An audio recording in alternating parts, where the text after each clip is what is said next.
মৰমৰ ছাত্ৰ-ছাত্ৰীসকল 2024 চনৰ সেকেন্ড ফেজৰ ক্লাস 9 ৰ কোশ্চেন পেপাৰখনৰ পৰা মই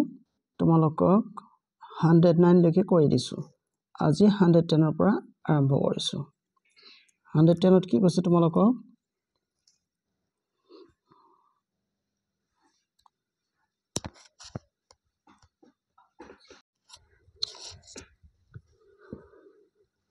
ইয়াত দিয়া আছে তোমালোকৰ এনেকে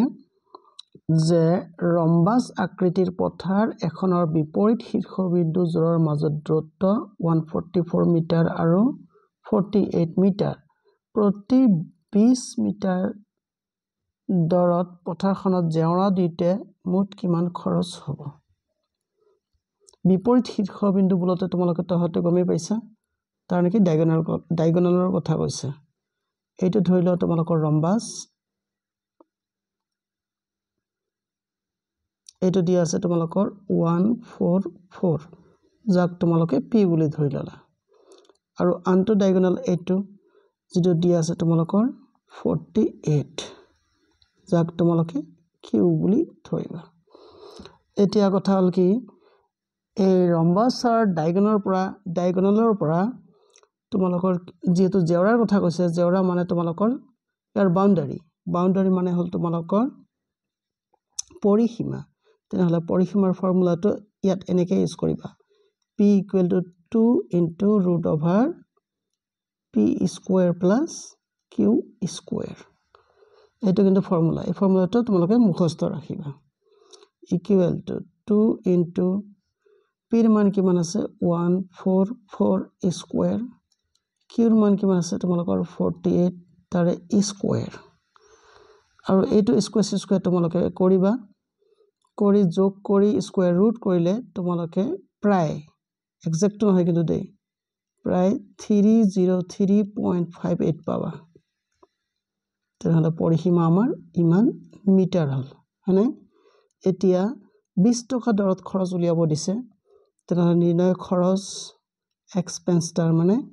কি হ'ব 20 দিয়ে আমি পূৰণ কৰিম 303.58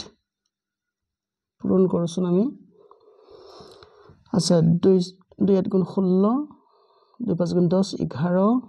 2 3 গুণ 6, 6 1 7, 2 0 0, 2 3 গুণ 6 কেই ঘৰ আগত আমাৰ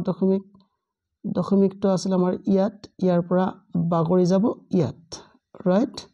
তেনেহলে আমাৰ কিমান হ'ব 6071 টকা 60 পইচা হ'ব হয়নে? এইটো কিন্তু আমাৰ অপচনত আছে নাই? নাই। কত নাই চাইছা তোমালোকে? সেই কাৰণে তোমালোকৰ আনসাৰ হ'ব none of these। জানিবাই ফৰ্মুলাটো তোমালোকে মুখস্থ ৰাখিবা, খুবই ইম্পৰ্টেন্ট। আহিছো 111। এটা সামন্তৰিকৰ সংলগ্ন বাহুৰ মাপ 10 মিটাৰ আৰু 8 মিটাৰ যদি দীৰ্ঘতম বাহু দুটাৰ মাজত দূৰত্ব 4 মিটাৰ হয় তেন্তে ক্ষুদ্ৰতম বাহু দুটাৰ মাজত দূৰত্ব কিমান হ'ব? সংলগ্ন বাহু দুটাৰ মাপ তোমালোকৰ দি আছে 10 মিটাৰ আৰু 8 মিটাৰ। আমি ছবিটো আঁকি লওঁ ৰবা, মানে এডজেসেন্ট বাহুৰ কথা কৈছে। এইটো তোমালোকৰ সামান্তৰিক, এইটো তোমালোকৰ 10 মিটাৰ আৰু এইটো 8 মিটাৰ কৈছে নহয়। তাৰপিছত কি কৈছে তোমালোকক যে যদি দীৰ্ঘতম বাহু দুটাৰ মাজত দূৰত্ব 4 মিটাৰ, দীৰ্ঘতম বাহু দুটাৰ মাজত দূৰত্ব এইটো সামান্তৰিক কিন্তু দেই, অলপ ৰবা, যেহেতু সামান্তৰিক আমাক এনেকৈ আঁকিব লাগিব।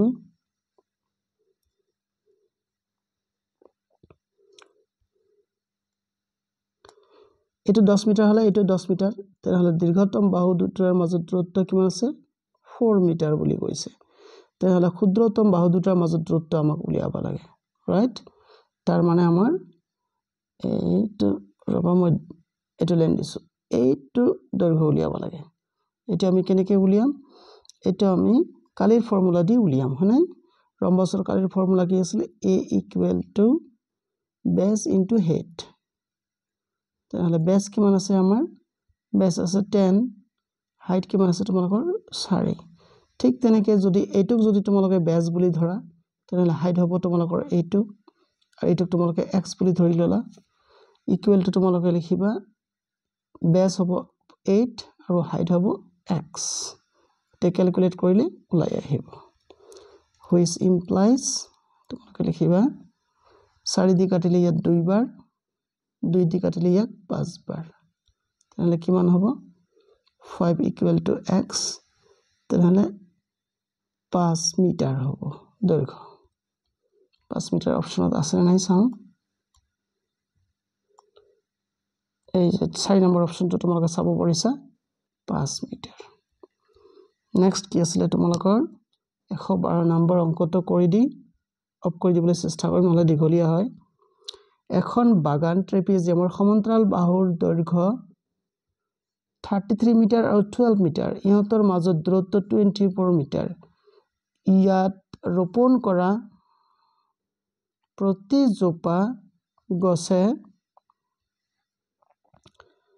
30 বৰ্গ মিটাৰ ক্ষেত্ৰফল আগুৰি আছে তেন্তে বাগানখনত মুঠ কিমান জোপা গছ ৰোপণ কৰিব পাৰি কি আছে ইয়াৰ প্ৰতি জোপা গছে 30 বৰ্গ মিটাৰ ক্ষেত্ৰ আগুৰি থাকে হয়নে তানে আমাৰ ট্ৰেপিজিয়ামটোৰ কি উলিয়াব লাগিব কালি উলিয়াব লাগিব হয়নে ফাৰ্স্ট ট্ৰেপিজিয়ামটো তোমালোকে গম পোৱা এইটো ট্ৰেপিজিয়াম ইয়াত এটা বাহুৰ দৈৰ্ঘ্য আছে তোমালোকৰ 33 মিটাৰ আৰু আনটো বাহুৰ দৈৰ্ঘ্য দিয়া আছে 12 মিটাৰ আৰু হাইট কিমান দিয়া আছে 24 সো এইটো হ'ব তোমালোকৰ 12 আৰু এইটো হ'ব হাইট তোমালোকৰ 24 তেনেহ'লে ট্ৰেপিজিয়ামৰ কালি কিমান হ'ব এতিয়া আমি উলিয়াম ট্ৰেপিজিয়ামৰ কালি ট্ৰেপিজিয়ামৰ কালিৰ ফৰ্মুলা কি আছিল a equal to a plus b by 2 whole into h আছিল নহয়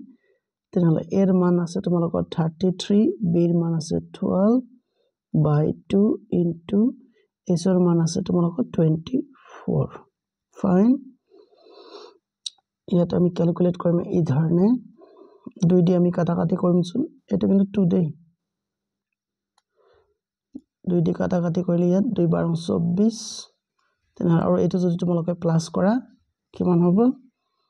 ইফালে 45 into 12 মই কিন্তু পূৰণ নকৰিম তাৰ পিছত কৈছে কি এটা গছে মানে প্ৰতি জোপা গছে 30 বৰ্গ মিটাৰ আগুৰি আছে তেন্তে কিমানটা গছ আমি ৰুব পাৰিম সেইকাৰণে ইয়াক তোমালোকে 30 দি ডিভাইড কৰিবা তেতিয়া গছৰ নাম্বাৰটো ওলাব এতিয়া আৰামছে আমি কামটো কৰিব পাৰো ফাৰ্ষ্টতে আমি 15 দি কাটিম 15 3 গুণ 45 আৰু 15 2 গুণ তাৰপিছত 2 6 গুণ 12 তেনেহ'লে 3 6 গুণ কিমান হ'ব 18 তেনেহ'লে 18টা গছ আমি ৰুব পাৰিম সহজ অপচন আছে নাই অপচনত এই 2 নম্বৰ অপচনটো চাইছা নহয় ইয়াত তোমালোকৰ 18টা গছ নেক্সট কোৱেশ্চনটো কি আছিল নেক্সট কোৱেশ্চনটো কৰি দিয়া যাওক এটা কোঠালিৰ পৰিমাণ 40 মিটাৰ 25 মিটাৰ আৰু 20 মিটাৰ যদি প্ৰতিজন মানুহৰ বাবে 200 ঘনমিটাৰ ঠাইৰ দৰকাৰ তেন্তে কোঠালিটোত কিমানজন মানুহ থাকিব পাৰিব পৰিমাপ দিছে নে প্ৰতিজন মানুহৰ কাৰণে 200 ঘনমিটাৰ ঠাইৰ দৰকাৰ তেনে কোঠালিটোত কিমানজন মানুহ থাকিব পাৰিব তাৰ মানে কোঠালিটোৰ তোমালোকৰ আয়তন উলিয়াব লাগিব নহয়নে বাৰু ঠিক আছে তেনেহ'লে কোঠালিটো হল তোমালোকৰ আয়তীয় ঘনক আকৃতিৰ গতিকে ইয়াৰ আয়তন v ইকুৱেল টু কি হ'ব l into b into h l ৰ মান কিমান বুলি কৈছে ৰবা l ৰ মানটো চাই লৈছো আচ্ছা এটা আছে 40 25 20 40 25 20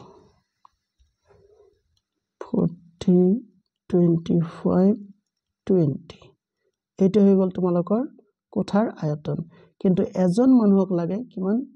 200 ঘনমিটাৰ মানে মিটাৰ কিউব এতিয়া এটুক দি এটু ডিভাইড কৰিলে তোমালোকে পাই যাবা মানুহৰ সংখ্যা এটু শূন্য এটু শূন্য কাটি দিয়া যাওক আৰু এটু শূন্য কাটি দিয়া যাওক 2 আৰু 2 কাট খালে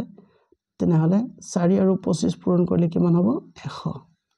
গতিকে 100 জন মানুহ তাত থাকিব পাৰিব সাবজেকশন অপশনত আছে নাই কো এই যে 4 নম্বৰ অপশনটো তোমালোকে চাইছা নহয় 100 জন মানুহ সেই কোঠালিটোৰ ভিতৰত থাকিব পাৰিব নেক্সট ভিডিঅ'টোত আমি বাকিখিনি এক্সপ্লোৰ কৰিবলৈ চেষ্টা কৰিম আশা কৰিছো তোমালোকে ভিডিঅ'টো ভাল পাবা লাইক কমেন্ট শেয়াৰ কৰিবা আৰু প্লিজ মোৰ চেনেলটো সাবস্ক্ৰাইব কৰিবা সবৰ কাৰণে ধন্যবাদ